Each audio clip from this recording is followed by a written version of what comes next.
Hello എല്ലാവർക്കും പുതിയൊരു വീട്ടിലേക്ക് സ്വാഗതം. അപ്പോൾ നമ്മൾ ഇന്ന് ഉണ്ടാക്കാൻ പോകുന്നത് ഡ്രീം കേക്ക്. അപ്പോൾ നമുക്ക് വീട്ടിൽ തന്നെ നമ്മൾ ഡ്രീം കേക്ക് ഉണ്ടാക്കാൻ പോവുകയാണ്. നമുക്കിത് ഫ്ലോപ്പ് ആയോ സക്സസ്ഫുൾ ആയോ എന്നുള്ളത് നമുക്ക് വീഡിയോ ഫുള്ളായിട്ട് കണ്ടാൽ മനസ്സിലാവും കേട്ടോ. അപ്പോൾ നമുക്ക് സ്റ്റാർട്ട് ചെയ്യാം. അപ്പോൾ അതിന് നമ്മൾ ഒരു മിക്സിയിൽ ജാർ എടുത്തിട്ട് അതിലേക്ക് ഒരു കോഴിമുട്ടയാണ് കേട്ടോ ഇടുന്നത്.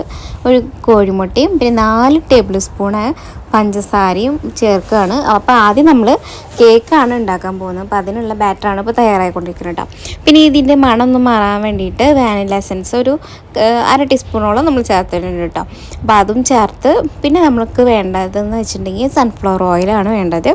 അതൊരു 4-5 സ്പൂൺ വരെ വേണ്ടി വരും. കപ്പ് നമുക്കിവിടെ ഇല്ലാത്ത കാരണം നമ്മൾ സ്പൂൺ വെച്ചിട്ടാണ് എല്ലാ കാര്യങ്ങളും ചെയ്യുന്നത് കേട്ടോ. അപ്പോൾ നമ്മൾ വീട്ടിലാണ് ഉണ്ടാക്കുന്നതല്ലോ, അപ്പോൾ അതിൻ്റെ പരിമിതികളൊക്കെ വെച്ചിട്ടാണ് നമ്മളൊക്കെ ഉണ്ടാക്കുന്നത്. പിന്നെ നമുക്ക് ഇത് നന്നായി അടിച്ചെടുക്കണം. മിക്സിയിലിട്ട് നന്നായി അടിച്ചെടുത്തതിന് ശേഷം ഒരു അരിപ്പയിൽ നമുക്ക് ആവശ്യത്തിനുള്ള മൈദ ചേർക്കാം, ബേക്കിംഗ് പൗഡർ, പിന്നെ കൊക്കോ പൗഡറാണ് ചേർക്കുന്നത്.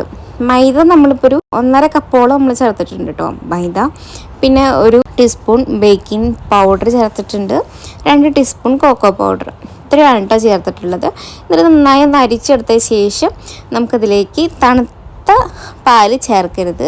തണുപ്പില്ലാതെ നമ്മൾ റൂം ടെമ്പറേച്ചറിലിരുന്ന പാല് ചേർത്ത് നന്നായി ഇളക്കി നമ്മുടെ കേക്ക് ബാറ്റർ തയ്യാറായിട്ട് നമ്മുടെ ബട്ടറൊക്കെ തേച്ച് നമ്മൾ ആ പാത്രത്തിൽ ഒന്ന് ഇട്ടിട്ട് നമ്മുടെ കുക്കറിൽ മുമ്പ് നമ്മളൊരു വീഡിയോ ചെയ്തിട്ടുണ്ട്, അതുപോലെ തന്നെ കുക്കറൊന്ന് പ്രീ ഹീറ്റ് ചെയ്തിട്ട് അതിലേക്ക് വെച്ചിട്ട് ഒന്ന് ബേക്ക് ചെയ്യാൻ വെച്ചിട്ടോ 10-30 മിനിറ്റോളം നമ്മൾ എടുത്തിട്ടുണ്ട്. പിന്നെ നമ്മൾ വിപ്പിംഗ് ക്രീം ഉണ്ടാക്കിയിട്ടുണ്ടായിരുന്നു, പിന്നെ അതും ഉണ്ടാക്കി. പിന്നെ ഡാർക്ക് ചോക്ലേറ്റ് കണ്ടോ നമ്മൾ എടുത്തുള്ളത്, അതൊന്ന് മെൽറ്റ് ചെയ്യാൻ വെച്ചിട്ടോ. എന്നിട്ട് ഇത് രണ്ടും കൂടി മിക്സ് ചെയ്തതിന് ശേഷം നമ്മൾ കേക്കിൻ്റെ ഇത് നമ്മൾ ഫുൾ സെറ്റായിട്ടുണ്ട്. ഇനി അതിലേക്ക് പഞ്ചസാര ലായനി കൂടിയും ചേർക്കുകയാണ് കേട്ടോ. അപ്പോൾ നമ്മളിത് ഒരു കേക്ക് ഉണ്ടാക്കാനാണ് വിചാരിച്ചത്. നന്നായി പൊങ്ങി വന്നിട്ടുണ്ട്. അപ്പോൾ 2 പാത്രം ഉണ്ടായിരുന്നു, അപ്പോൾ 2 പാത്രത്തിലാക്കി വെച്ചിട്ടാണ്. അപ്പോൾ നമ്മളിത് നടുക്കീറിയ ശേഷം 2 പാത്രത്തിലാക്കി വെച്ചു. എന്നിട്ട് അതിലേക്ക് പഞ്ചസാര ലായനി ഒഴിച്ചു. പിന്നെ വിപ്പിംഗ് ക്രീം ചോക്ലേറ്റ് ഉള്ളി അതും കൂടി തണുപ്പ് മാറിയ ശേഷം അതുകൂടി ഒഴിച്ചു കൊടുത്തു കേട്ടോ. എന്നിട്ട് അത് നല്ലപോലെ ഒന്ന് സെറ്റാകാൻ വേണ്ടിയിട്ട് ഫ്രീസറിൽ വെക്കുകയാണ് ചെയ്തത്. പിന്നെ നമുക്ക് നെക്സ്റ്റ് ലെയർ ഉണ്ടാക്കാനായിട്ട് വേണ്ടതെന്ന് വെച്ചിട്ടുണ്ടെങ്കിൽ വിപ്പിംഗ് ക്രീം എടുത്തിട്ടുണ്ട്. അതൊരു 1.25 കപ്പോളം എടുത്തിട്ടുണ്ടാവും കേട്ടോ, ചെറിയൊരു കപ്പാണ്. പിന്നെ നമ്മളിലേക്ക് വേണ്ടതെന്ന് വെച്ചിട്ടുണ്ടെങ്കിൽ നമ്മുടെ കോൺഫ്ലവർ ഇല്ലേ, അതൊരു ടേബിൾ സ്പൂൺ കോൺഫ്ലവർ ഒരു തിക്നെസ്സിന് വേണ്ടിയിട്ടാണ് കേട്ടോ അത്. അപ്പോൾ അതിട്ടിട്ട് നന്നായി ഒന്ന് ഇളക്കി യോജിപ്പിക്കുക. പിന്നെ ഇതിന് വേണ്ടത് നമുക്ക് ചോക്ലേറ്റാണ്. അപ്പം നമ്മളിവിടെ എടുത്തുള്ളത് ഡാർക്ക് ചോക്ലേറ്റ് ആണ് കേട്ടോ ഉപയോഗിച്ചിട്ടുള്ളത്. അപ്പോൾ അത് തന്നെയാണ് ഇതിലും ചേർക്കുന്നത്, ഡാർക്ക് ചോക്ലേറ്റ് ചേർക്കുന്നുണ്ട്. പിന്നെ നമ്മൾ നേരത്തെ എടുത്ത വിപ്പിംഗ് ക്രീമിൽ കുറച്ച് ചോക്ലേറ്റ് ബാക്കി ഉണ്ടായിരുന്നു, അതുകൂടി നമ്മൾ ചേർക്കുകയാണ്. അപ്പോൾ ചോക്ലേറ്റ് എല്ലാം ചേർത്തിട്ട് ഒരു തിക്നെസ് തല വരുന്ന വരെ ഒന്ന് ഇളക്കി കൊടുത്ത് ചൂടാറിയ ശേഷം 4ാമത്തെ ലെയറായിട്ട് ഇടാം. 4ാമത്തെ ലെയർ എന്ന് വെച്ചാൽ നമ്മൾ ചോക്ലേറ്റ് ഉണ്ടല്ലോ ഡയറി മിൽക്ക് ഒന്ന് മെൽറ്റ് ചെയ്തിട്ട് ഇതിലൊന്ന് ചുറ്റിച്ച് കൊടുക്കുക. നല്ല തിക്കായിട്ട് തരില്ല, ഒരു തിൻ ഫോമിൽ ഒന്ന് അതിലേക്ക് ഒഴിച്ചു കൊടുക്കുക.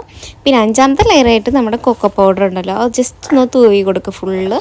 അപ്പം നമ്മുടെ ഡ്രീം കേക്ക് അങ്ങനെ സെറ്റായി കിട്ടിയിട്ടുണ്ട്. ഇനി നമുക്ക് ടേസ്റ്റിങ്ങിലേക്ക് കടക്കാം. അപ്പോൾ ആദ്യം തന്നെ ഇതിൻ്റെ ഹസ്ബൻഡിനാണ് കേട്ടോ കൊടുത്തത്.